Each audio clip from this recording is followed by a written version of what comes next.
Himmatnagar Khedbrahma railway line શરૂ થયાને હજુ 5 થી 6 મહિના જ થયા છે, ત્યારે ઈડર રેલવે સ્ટેશનના નવીકરણ કામની ગુણવત્તા સામે સવાલો ઊભા થયા છે.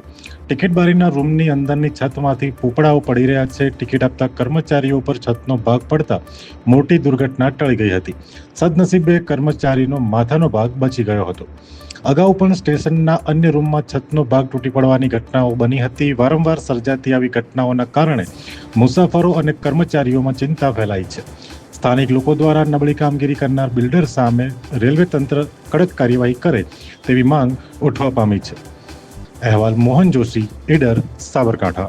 અમે તમને આપીશું પળે-પળના સમાચાર. જો તમે અમારા નિર્ભય માર્ગ ન્યૂઝ ચેનલને સબસ્ક્રાઇબ કર્યું નથી તો અત્યારે જ નીચે આપેલા આઇકોન બટન પર ક્લિક કરીને સબસ્ક્રાઇબ કરો અને શેર કરવાનું ભૂલશો નહીં.